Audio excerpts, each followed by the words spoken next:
Beberapa bulan belakangan ini ada isu yang berkembang secara masif di media sosial tentang batalnya nasabah Alawi. Saya secara pribadi sebenarnya tidak masalah bila ini hanya berhenti pada tataran kajian ilmiah. Tapi akhir-akhir ini kok jadi berkembang narasinya. Seperti ada gerakan-gerakan terstruktur yang memang dirancang untuk membuat kegaduhan. Dalam hal ini mengembangkan narasi kebencian terhadap kelompok Alawi, sampai mengeluarkan tuduhan-tuduhan yang tidak layak, mulai dari keturunan Yahudi, anti penjajah, non-pribumi, khilafah, dan hal-hal lainnya. Saya melihat ada upaya pemberangusan. Tapi ada beberapa poin yang ingin saya bahas di sini. Agak sedikit panjang ya. Pertama, soal nasionalisme Ba'alawi.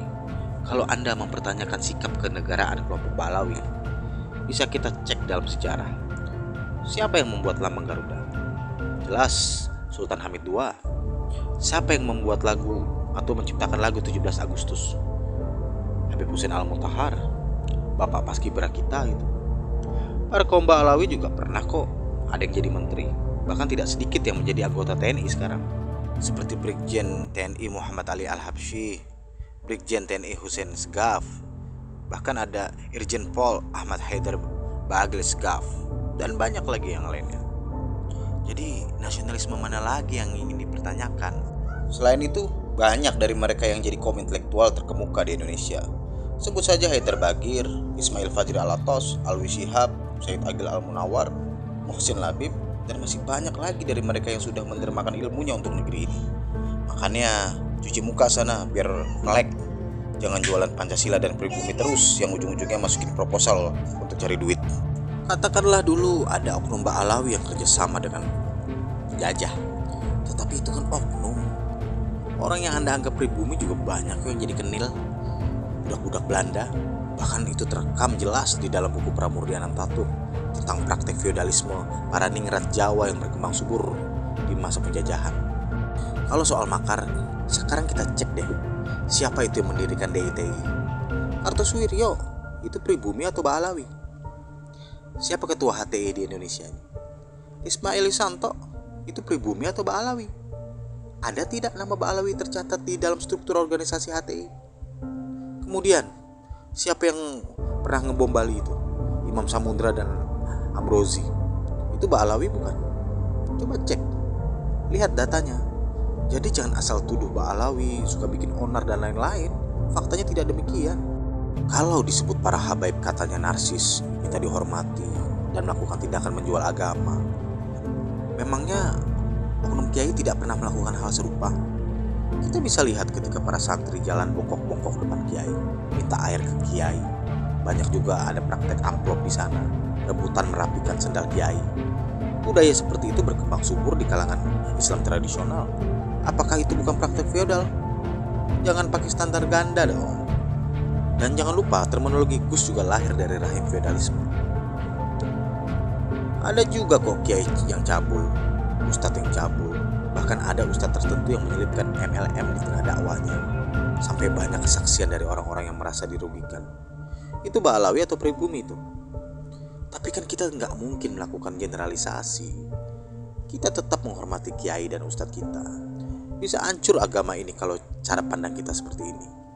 Coba kita cek secara kuantitatif. Para pejabat yang koruptor itu banyakkan mana? Orang muslim atau non muslim? Kita akan kikuk menjawabnya. Ketiga, Ba'alawi banyak menyuburkan kisah-kisah mitos tentang karomah katanya. Fenomena seperti ini juga banyak berkembang di budaya NU. Bagaimana itu kisah si Abdul Qadir Jilani yang diglorifikasi sedemikian rupa, seperti bisa menghidupkan orang mati.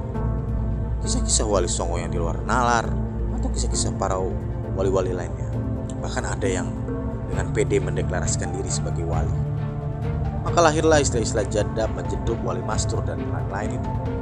Yang itu jelas berkembang di tradisi kesufian di Nusantara kita. Keempat, kalau mereka menganggap nasab Ba'alawi ini batal dan Ba'alawi berdusta atas nama Nabi, harusnya fair dong. Tak perlu lagi lah menjalani amalan-amalan Ba'alawi di dalam praktek keagamaan. Jangan baca Simtuduror di dalam acara-acara maulid. Jangan baca Rotibul Haddad. Oh, mungkin orang-orang ini akan berkilah. Itu kan ilmu, jadi tidak apa-apa toh. Loh, apanya yang tidak apa-apa? Jelas dong bermasalah. Bagaimana mungkin Anda mengamalkan ilmu agama dari orang yang mendustakan nasabnya sendiri? Secara agama itu batil dan tertolak. Dusta nasab itu kan dosa besar. Jadi ini tidak gratis, Bung. Siap gak dengan berbagai konsekuensinya? Sehabis ini juga tak perlu lagi lah memilah-milah Habib yang Anda anggap lembut dan baik, karena Habib tersebut juga berdusta atas nasabnya. Seperti Habib Lutfi, Habib Jindan, Habib Quraisy Shihab. Mereka semua kan meyakini kalau mereka itu keturunan Nabi dari jalur Ubaidillah. Jadi kalau mengikuti logika Anda, Habib-Habib tersebut juga tak layak diikuti. Untuk itu saya sarankan tak usahlah kita masuk dalam genangan konflik ini dengan membuat kegaduhan di tengah situasi yang sedang sulit. Kalau ada oknum Ba'alawi yang melakukan tindakan kriminal, ya sudah laporkan. Kita kan negara hukum. Jangan lalu membuat fitnah ini dan itu. Apalagi sampai menyuruh kaum Ba'alawi yang baik untuk menegur Habib yang buruk. Ya tidak sesederhana itulah. Ini kan bukan perkumpulan arisan. Jumlah Ba'alawi juga jutaan. Belum tentu juga saling kenal, apalagi saling koordinasi. Cerdas dikit lah. Lagi pula tidak semua kaum Ba'alawi menikmati privilege sebagai keturunan Nabi. Dari mereka ada kok yang jadi tukang ojek online, kuli bangunan, bisnismen, dokter, Polri, dan TNI. Bahkan ada yang jadi musisi seperti Ahmad Albar. Habib itu beragam, bos, bukan yang bersorban doang. Tapi saat ini mereka-mereka yang hidupnya sederhana, baik, yang tak pernah mengkapitalisasi nasab, terkena imbas dari polemik ini. Dan yang perlu diketahui, mereka juga muak dengan tingkah beberapa Habib yang menjual nasab.